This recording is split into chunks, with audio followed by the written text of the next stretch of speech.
Well, g'day guys and welcome to the podcast. I'm Mitch Docker. This is Life in the Peloton presented by MAAP.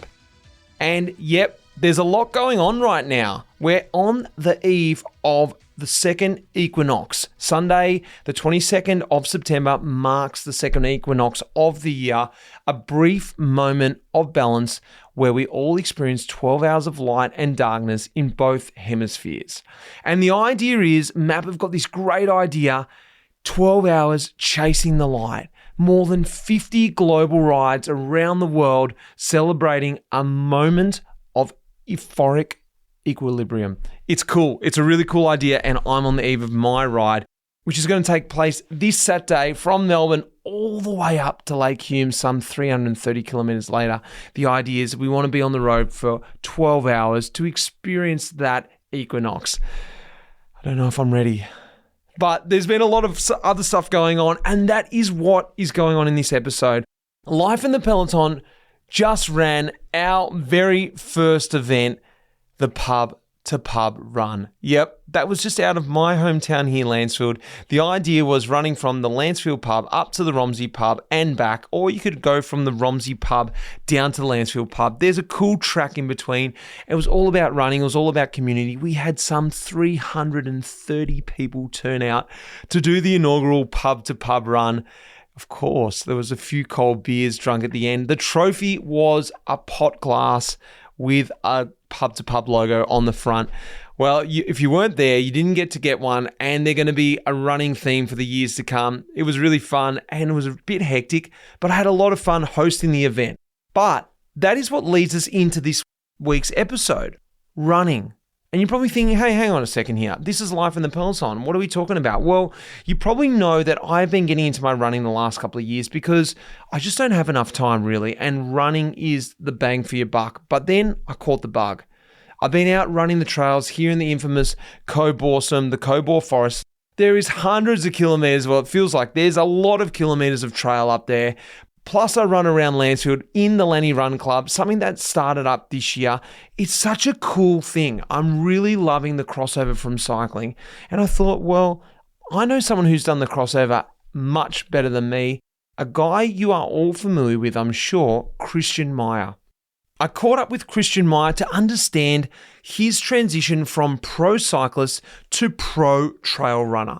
He has been at the top of his game in pro cycling. Him and I raced together over at Green Edge, but he was also racing on Garmin before that. The Canadian cycling, he was a Canadian champion. He rode the Tour de France. He rode the Giro of Vuelta as well. He rode all the Grand Tours.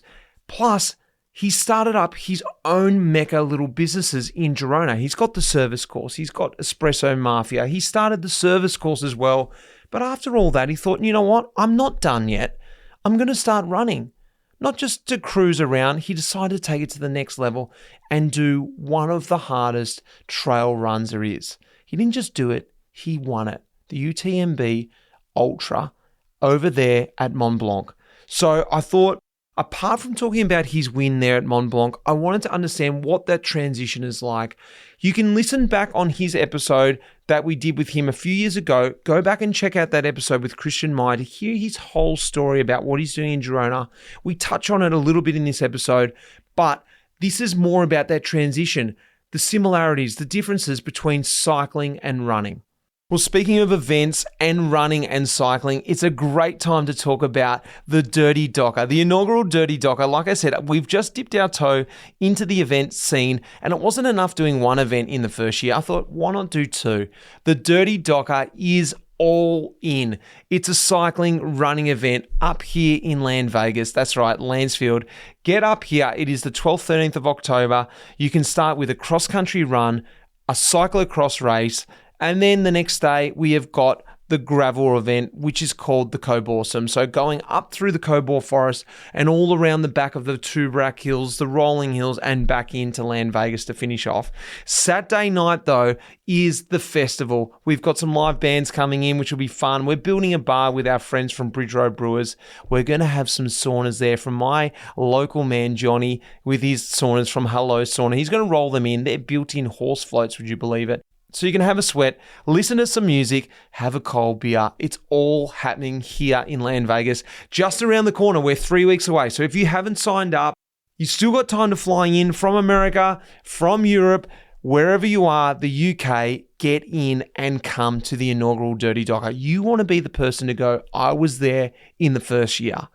Guys, I'm not going to hold you up anymore because I'm going to chat to you once you get to hear the Dirty Docker. But until then, sit back and hear from our friend, Christian Meier.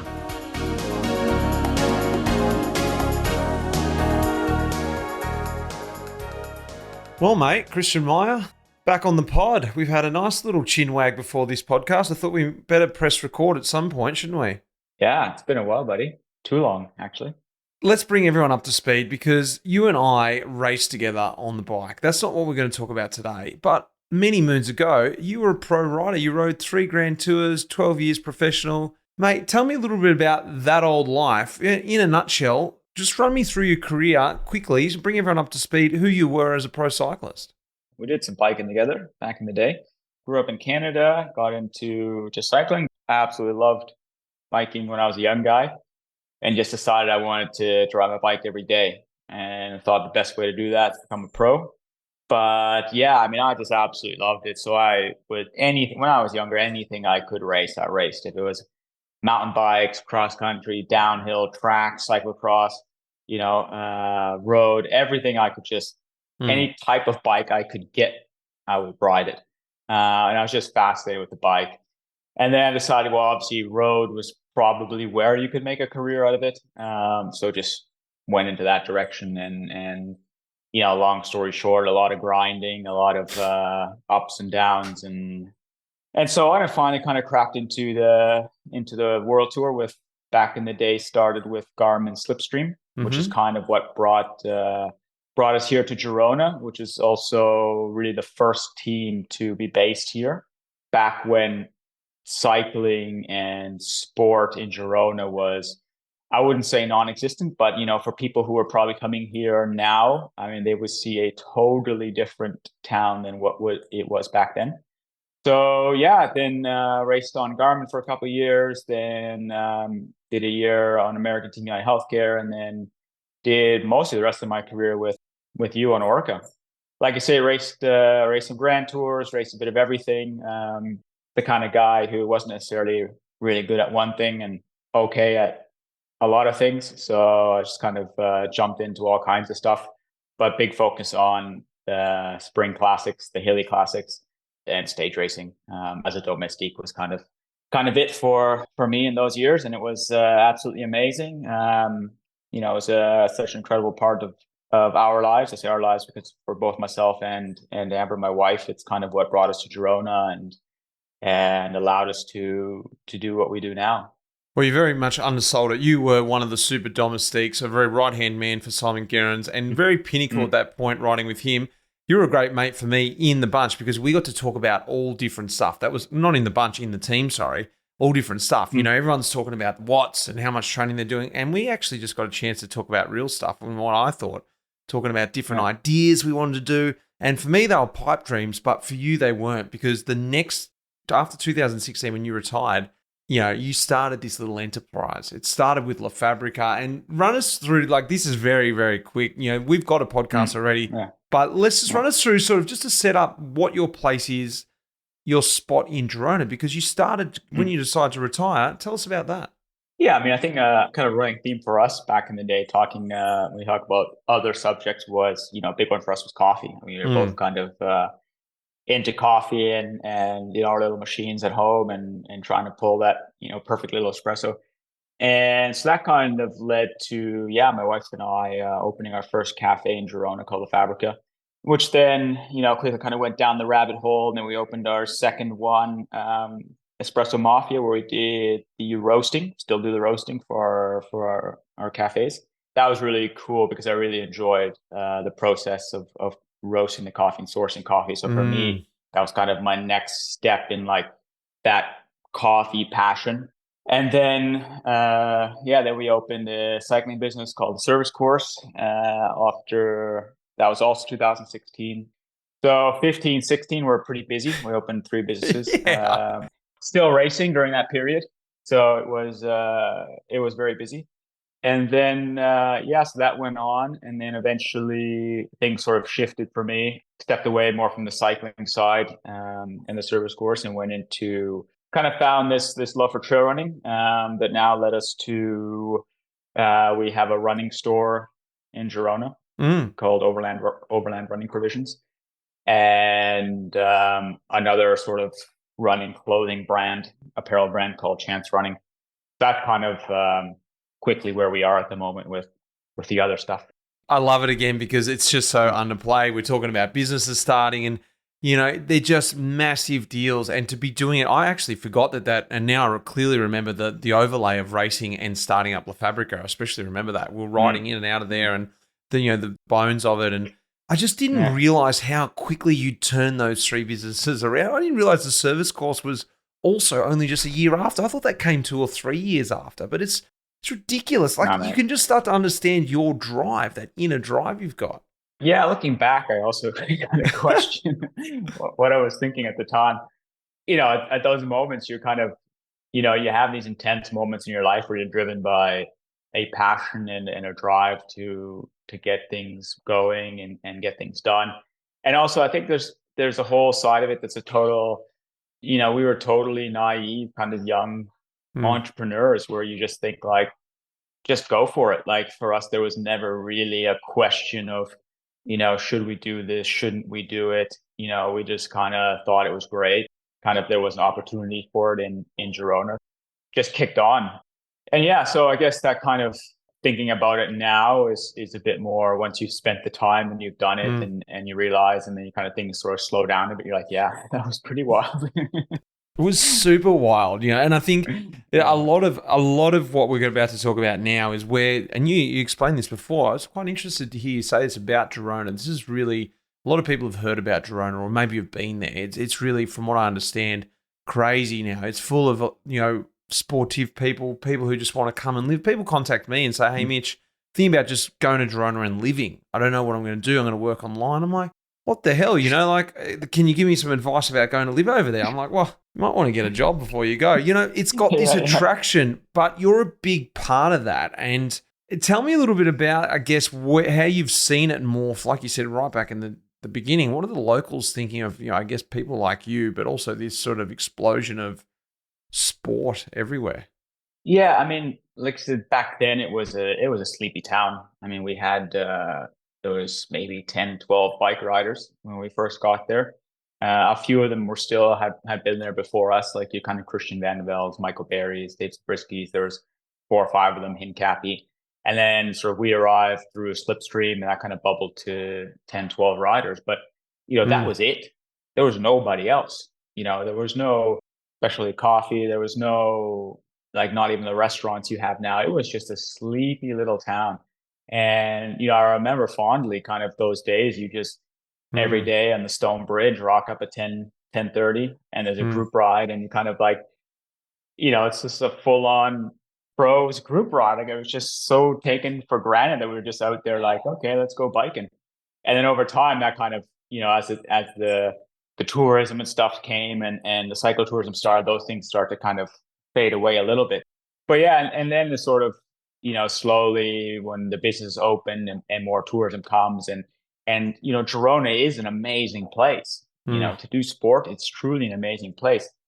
When all that started, more people were coming, it grew.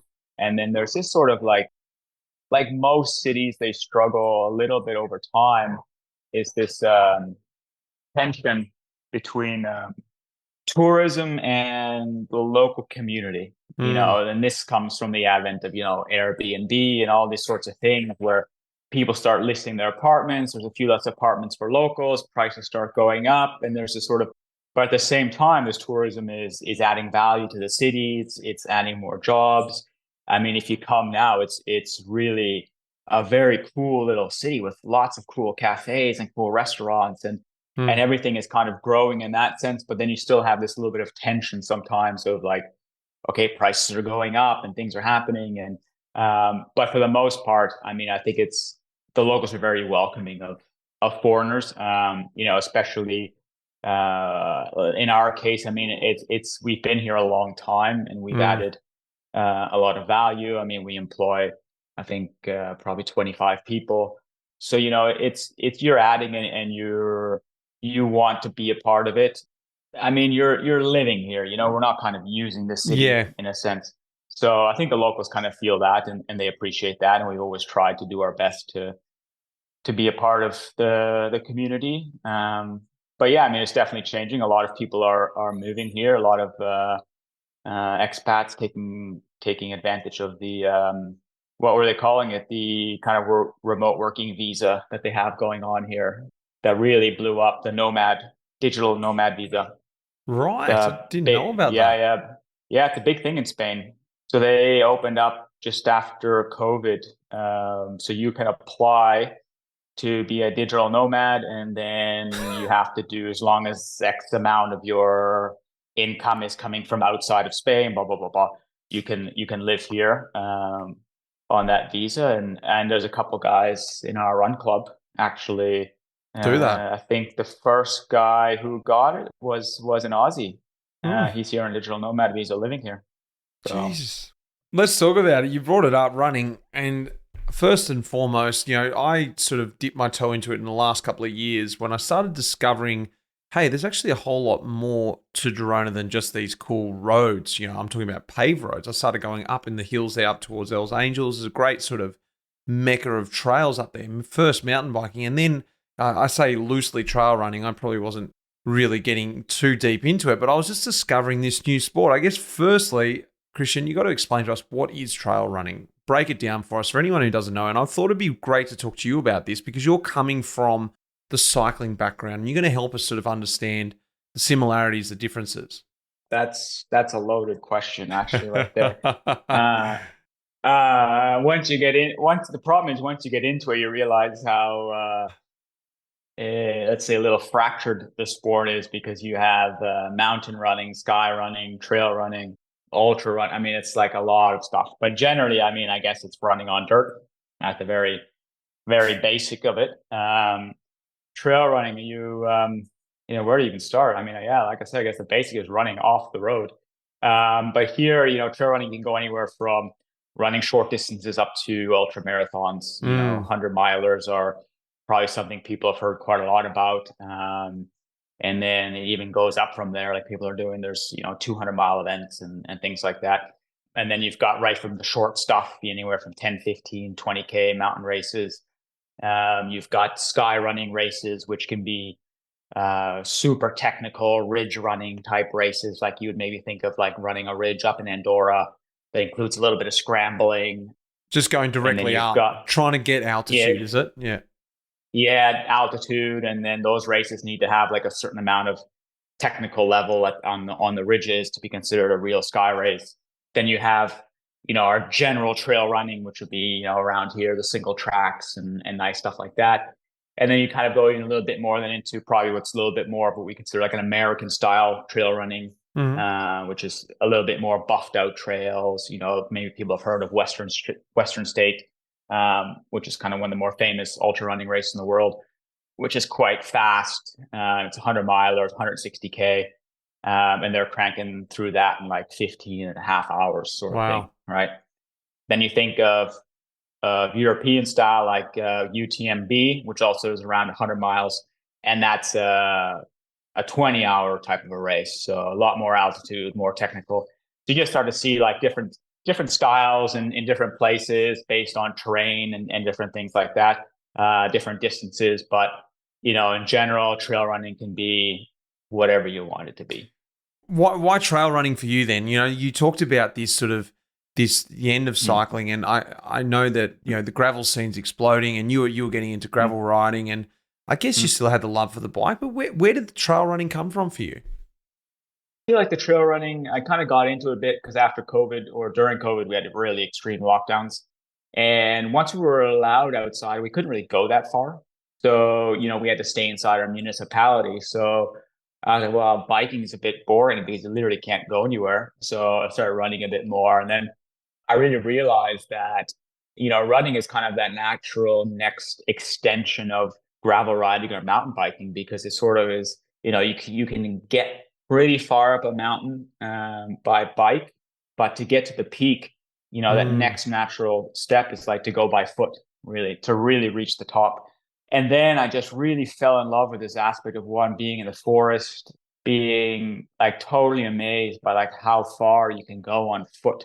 You take, riding a bike for 100K, that feels like it's 100K, 160K. That's pretty far. Like it's a decent ride already. But you think about doing that on foot, and it's kind of amazing. It's a bit slower, and it's something that you're always kind of pushing and moving. And, I love kind of the elevation and going up mountains and kind of being in the mountains.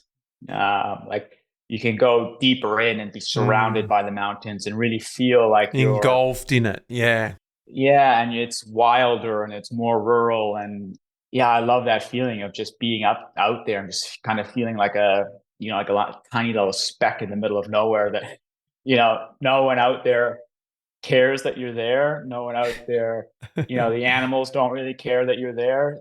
The weather changes rapidly. Like Mother Nature doesn't care that you're there. Like it's, the weather can roll in and you have to be prepared, and you kind of have to have more of a connection with, the natural world around you, really.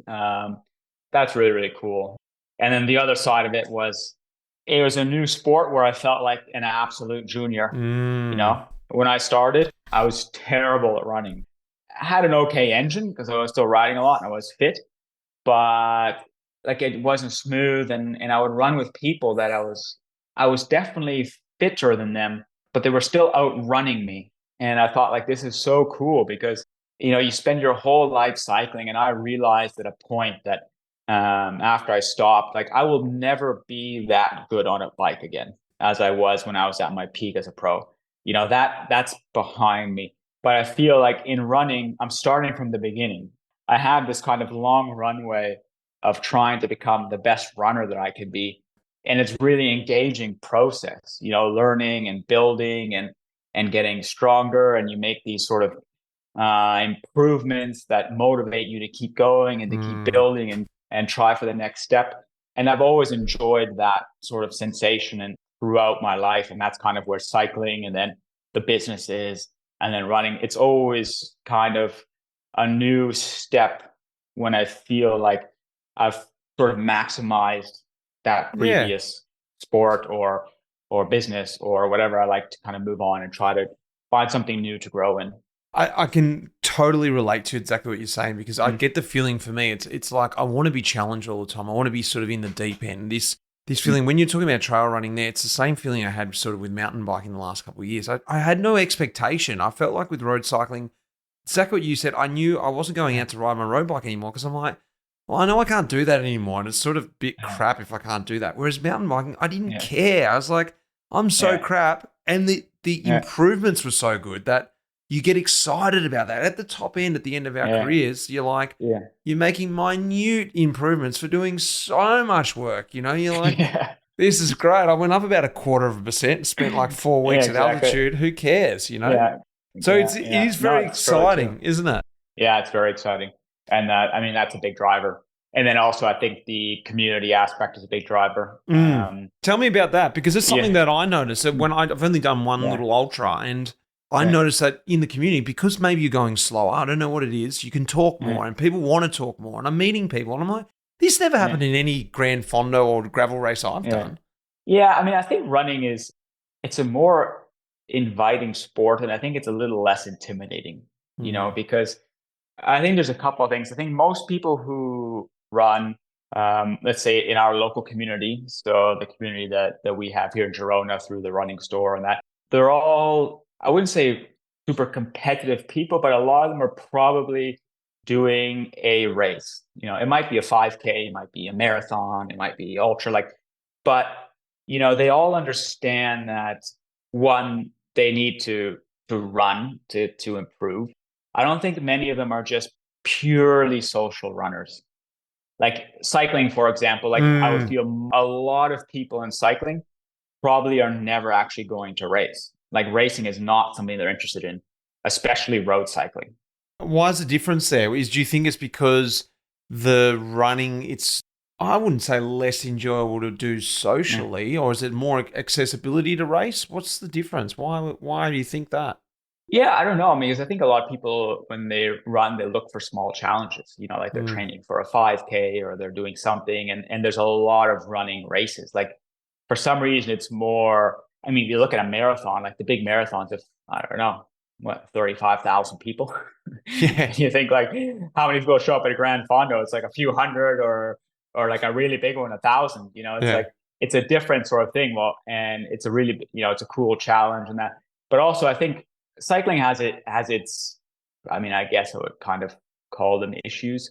One, the barrier entry is much higher, right? So you need to spend a lot more to do it. Secondly, it's more intimidating to, for example, join a group. Because Mm, if you've never really ridden in a group and all of a sudden you show up to ride and it's a group of 20 people, it's riding in that group is intimidating, mm, crossing wheels, people kind of yelling at you because you don't know how to properly pull through, or, it's just so much more intimidating rather than just on a run, you just show up and like, you just kind of jog. I mean, it's not really difficult. You know what I mean?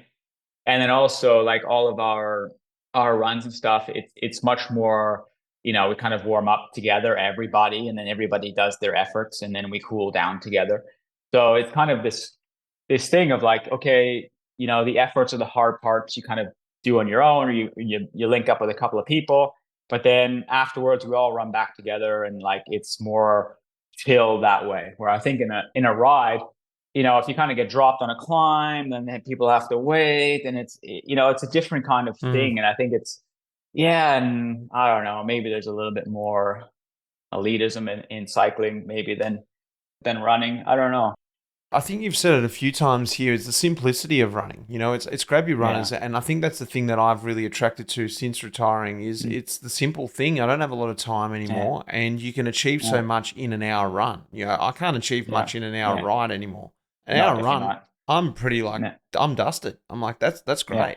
And also, I think in those like ultra races that you're talking about, for a lot of people, they take those on as challenges, less so than races. Yes, they're racing, but for a lot of people, doing like an ultra, vast majority is kind of getting through and challenging themselves to take on a new distance. And it's less about how fast have I run it, what position did I come in. So in that sense, I think it has a much more similar feeling to what gravel used to be. I mean, now it's getting quite racy, but gravel used to be that. It was like really one step removed from road cycling, where all of a sudden it's like, oh yeah, I can stop and take a photo while I'm doing gravel, or I Mm. can stop and I don't know, sit down and have a Stop at the have feed a zone. lunch. Yeah, Yeah, exactly. like do whatever. And I think that is much more the way that the trail community works in let's say the biggest portion of an ultra race. Obviously the front end is still quite sticky, and they're pushing on and really racing. But for a lot of people, it's just that taking on a challenge and getting through, enjoying time with people, and enjoying time being in the mountains. And that's really really cool. And that's something I really really like. Let's talk about. You've mentioned it already. The UTMB. This is sort of the pinnacle of trail running, from what I understand. You can tell me much more about it. It's the Mm, Ultra Mont Blanc race mm. in Switzerland. Tell me about this event. Yeah, so UTMB, stands for Ultra Trail de Mont Blanc. So the Trail de Mont Blanc is a very famous hiking trail that circumnavigates Mont Blanc. Well, the official trail usually starts more in Les Houches, but most people start in Chamonix. And it goes, generally sort of counterclockwise, and it goes into Italy through Courmayeur, and then up into Switzerland, and then back through towards Chamonix. So that's about 100 miles, it's 170-kilometer loop. Nice. And so it's a very, very popular hiking loop that you do kind of over multiple days, staying in refugios. Like most people would probably do that in about a week or so. And then about 20 years ago, they decided that why not see if we can Do run it. around the loop. And then that sort of grew, and it was probably one of the first kind of bigger ultra races in the world. In the US around, well, in the US a bit earlier even, Western State had kind of started. And then UTMB just sort of continued to grow and really grow in significance and importance in the trail running world. And now is definitely considered probably the premier trail running, ultra trail running event in the world.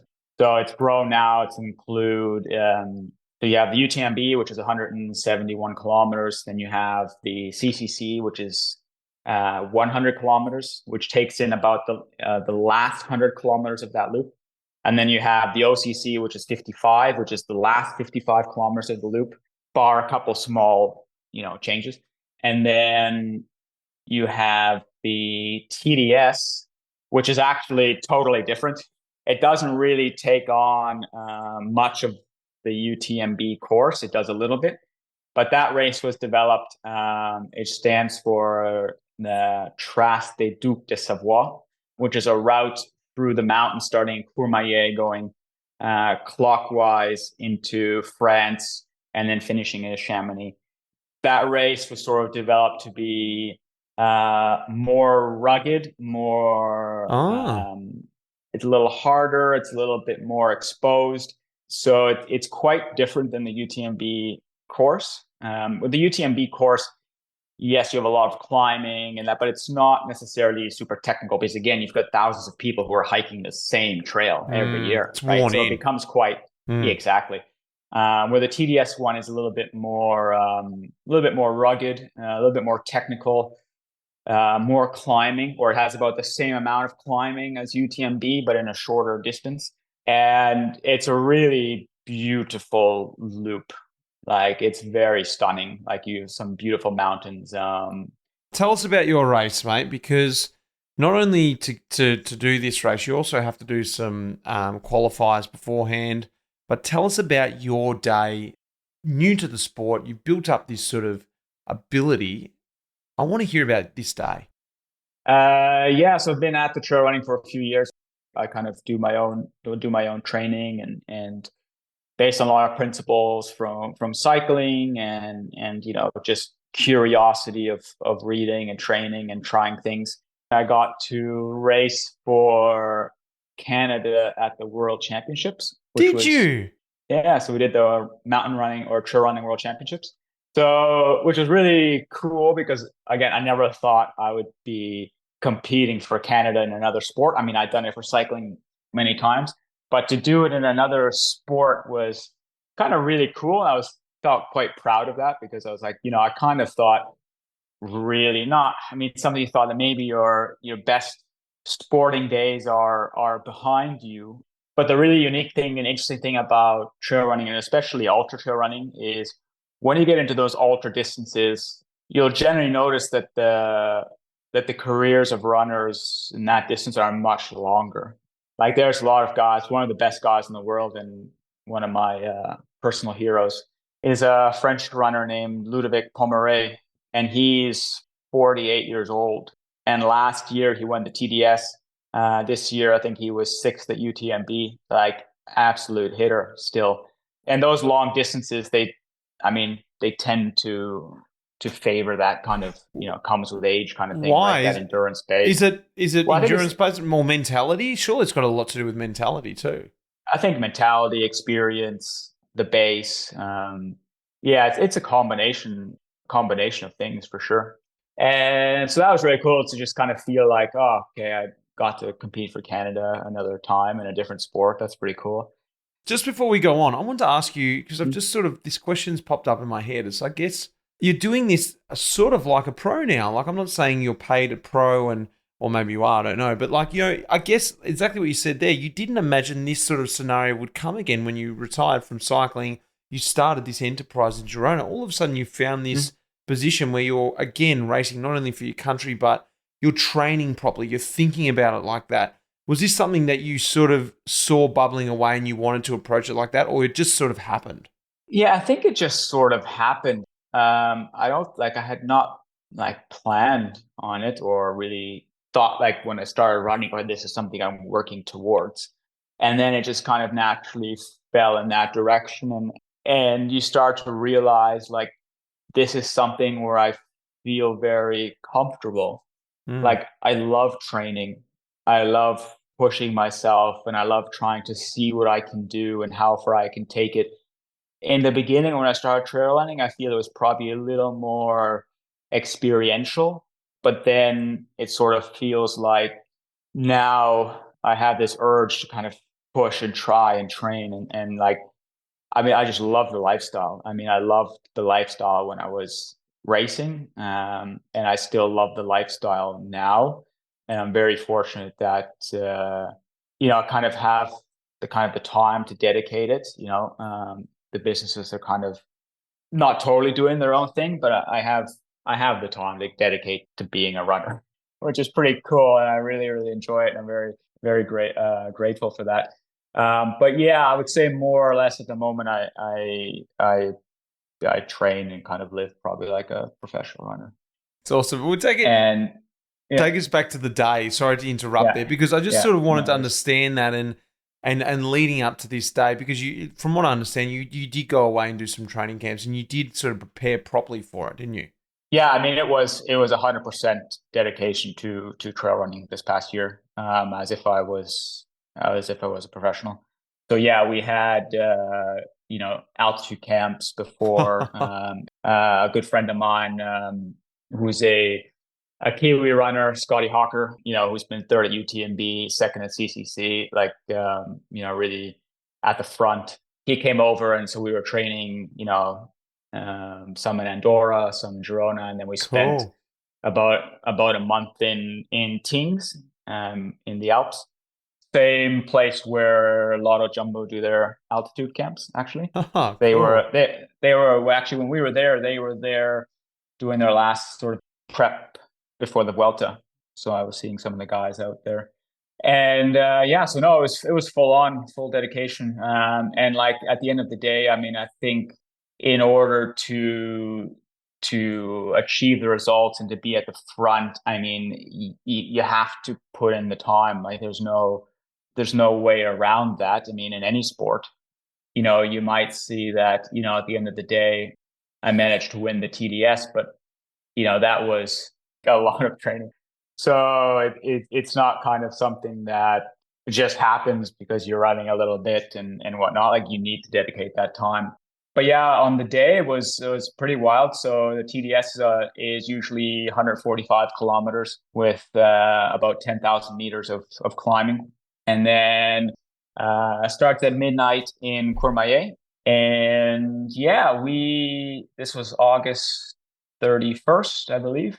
And we had snow. So going up over the first climb at midnight over Col de Petit Saint Bernard, it was probably around 0, -1, and a full-on snowstorm. So when we were going down the other side of the climb, so that climb was around 1,500 meters, 1,600 meters of elevation gain up. And then down the other side, I mean, couldn't see a thing. I mean, you have a headlamp on and the snow is kind of blowing in your face. It's like driving in a snowstorm, right? Like you just can't see anything because it's the reflection of the snow and the headlamp and stuff. What were you doing? Were you with other guys and you're trying to, what were you doing? Were you just like, I've just got to push on, or were you just like, I got to back this off? No, you're just cruising. I mean, for me, it was actually better. I mean, I don't really mind those conditions. And running is so much different than cycling, right? Like you're always running, so you're always kind of staying warm. It's not like you get to the top of the climb and you just start coasting down the other side at 60k an hour with the wind chill and that. So, I mean, it's pretty relatively fine when you're running. I mean, you got your jacket on, some gloves on, like you're prepared for. I mean, we were prepared because we knew what the weather conditions were going to be. And also in those races, there's a lot of mandatory gear, right? So you have your pack in there, especially for something like TDS, you would have to have, a rain jacket with X amount of waterproofness. You need to have rain pants. You need to have rain gloves. You need to have a buff. You have to be prepared for those conditions, even if they're not forecasted. And that's just basic mandatory gear in those events. So I was prepared for it. But yeah, I mean, you run the first kilometers kind of, we were a group of 6, 7, and then it kind of starts to fall apart a bit. And then one guy had taken off and he was kind of running way off the front. What happened was they changed the course because of the snow. So originally the course is 145 kilometers. They took out one climb because that climb has a pretty technical section. And with the snow, it would have been particularly dangerous, right? So you have to think, it's like, okay, there's an elite group of people, but like TDS there's probably 2,000 people in this race, Yeah, right? These decisions and things that get taken are taken for the majority of that race, right? So if you think the first runners are going to finish in 20 hours or so, or just under, the average finishing time is like 36 hours.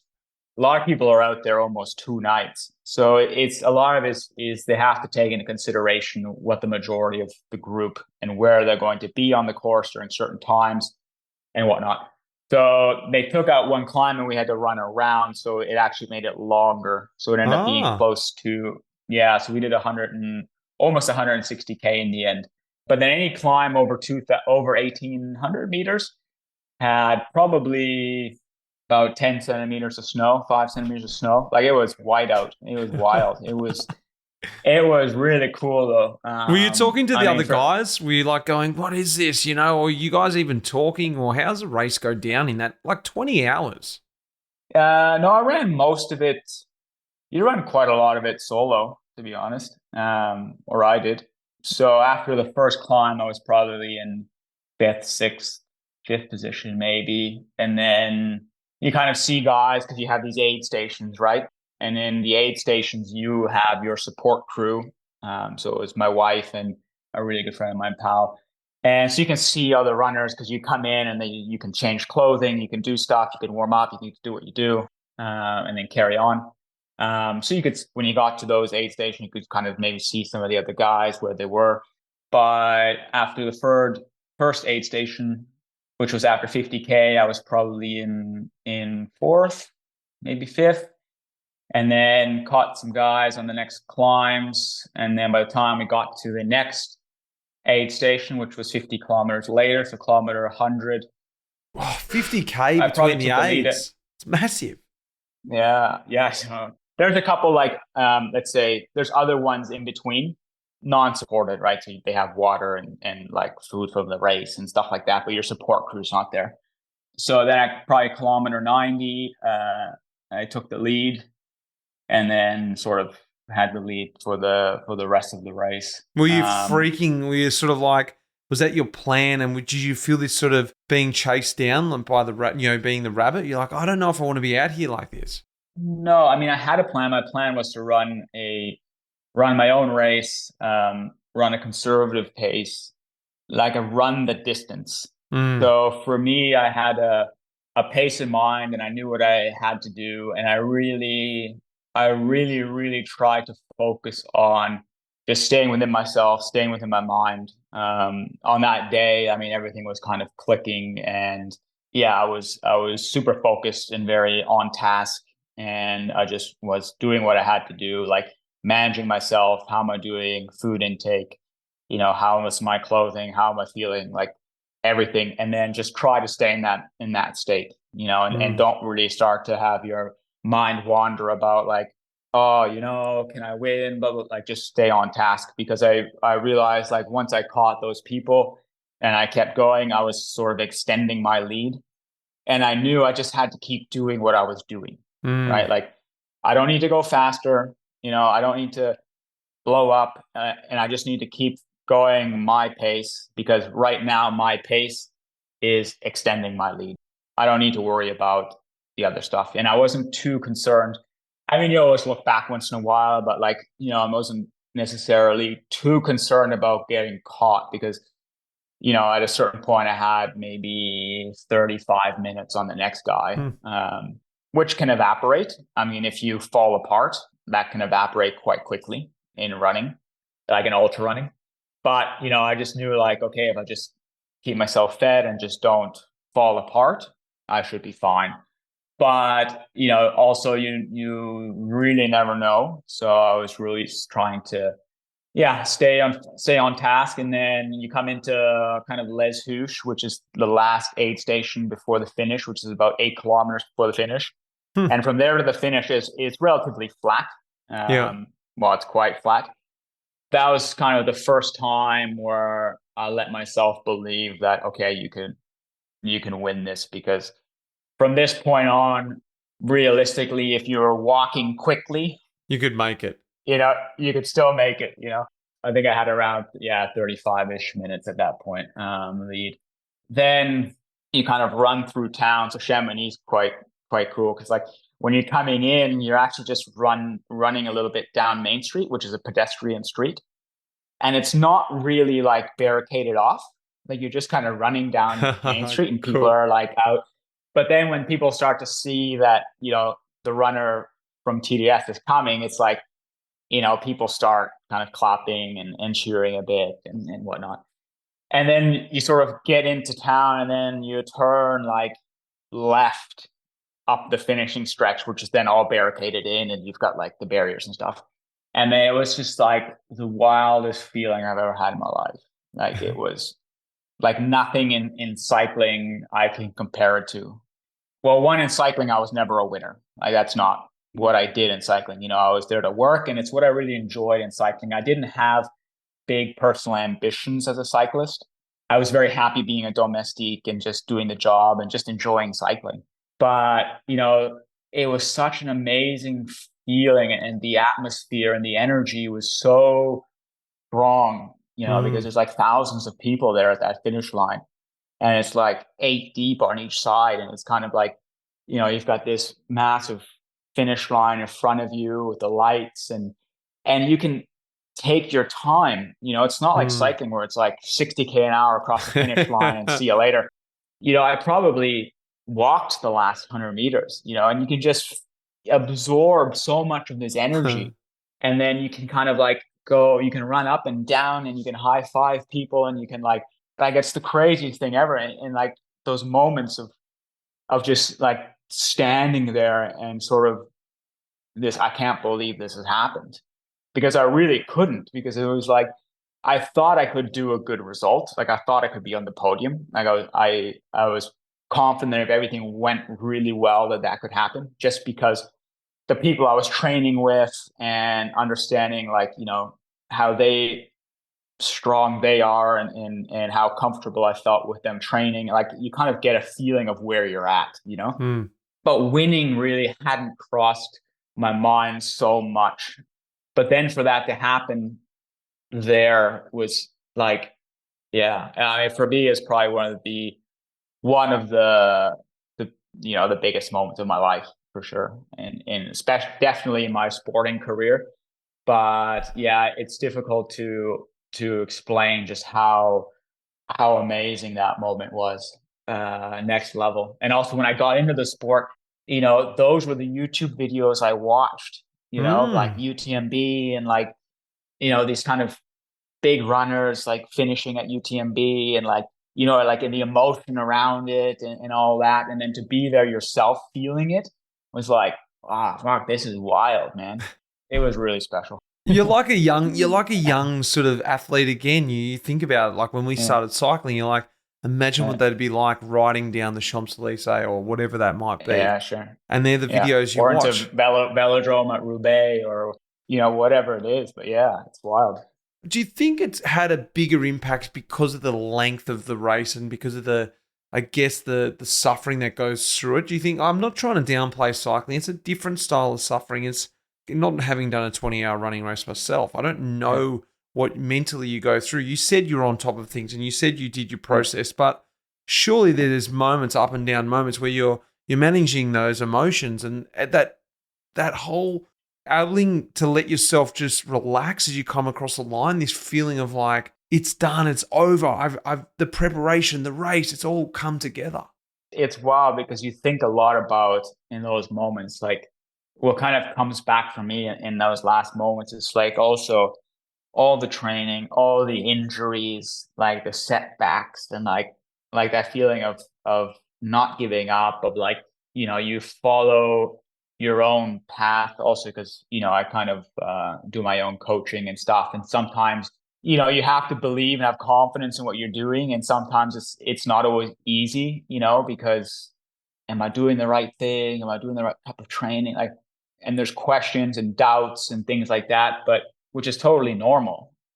But when it pays off like that, it's such a gratifying feeling, because what I felt in that finish line was that it is something that I did 100% for myself, not totally by myself, because also I have support, you know what I mean? Like I have my wife and I have people that help with things, but I feel like I achieved that goal myself, because I think about my training, I think about my nutrition. I have the motivation to go, like it's my motivation that gets me out the door every day, not because I'm on a team and I get paid and I do that, it was my personal motivation. Like I had to work myself to get there. You know what I mean?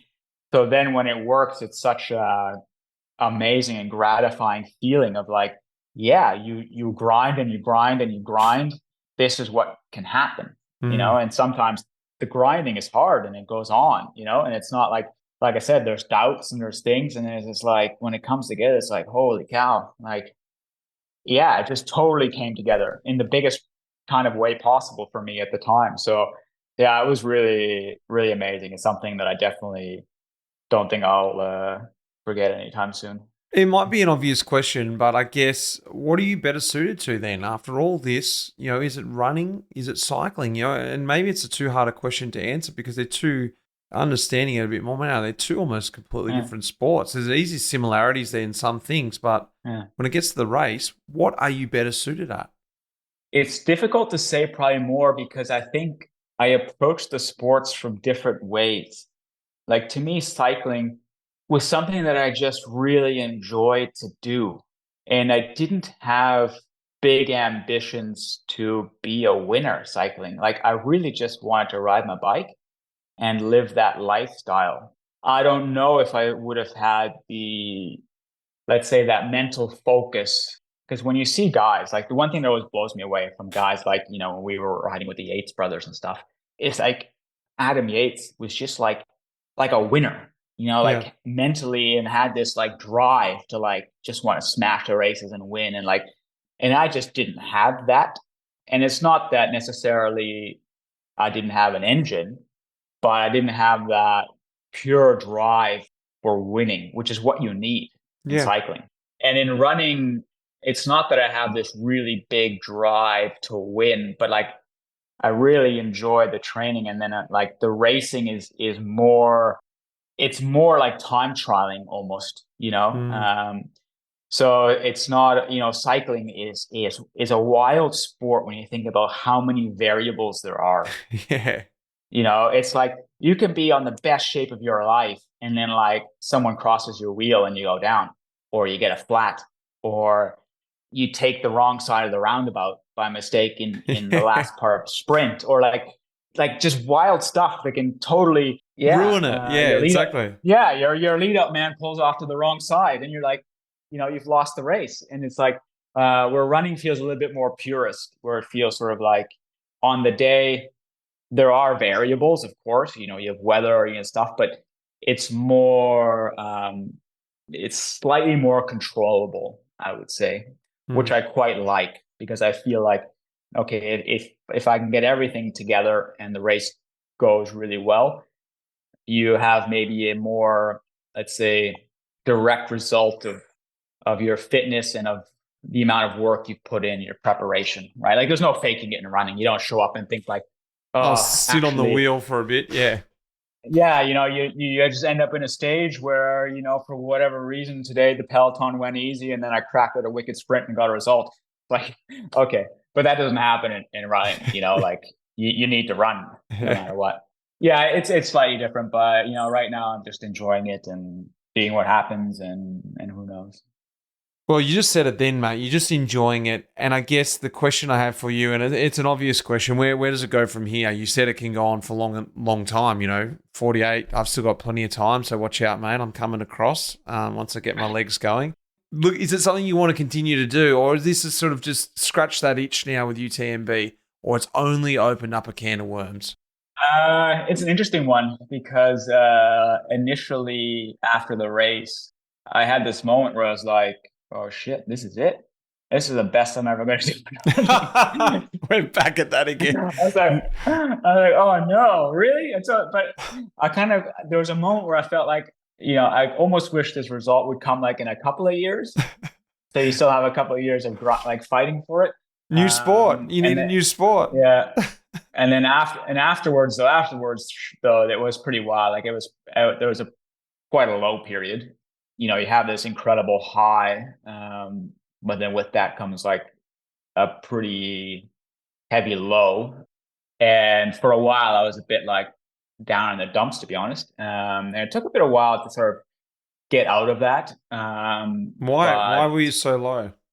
Well, I think it comes from achieving something, right? So you put all this work in to achieve something, and then you reach that goal, and then you hit this like, oh, what's next moment? You know what I mean? It can be pretty common amongst high level athletes when they achieve like, their Olympic medal or something they spent 4 years working towards. Like, I think Michael Phelps had an issue after he won all those gold medals the first time in Beijing and stuff, and he went through quite a low patch.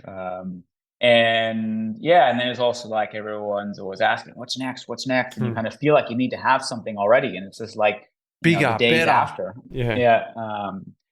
But yeah, so no, I mean, it's, I'm kind of back and motivated and hopefully have some interesting news coming up in the next little while about kind of the future.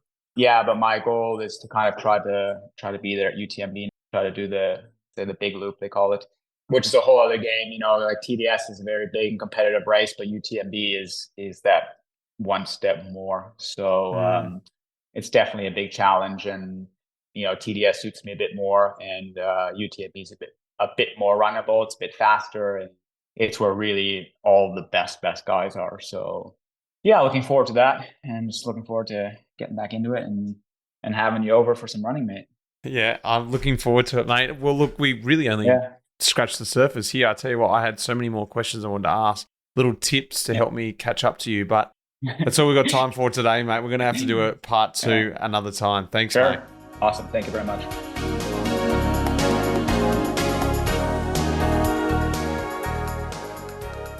Well, there you go. What did you think? I love talking to Christian Meier because he's always got a good story to tell, and I would love to get across there and run some of those old trails in Girona with him one day.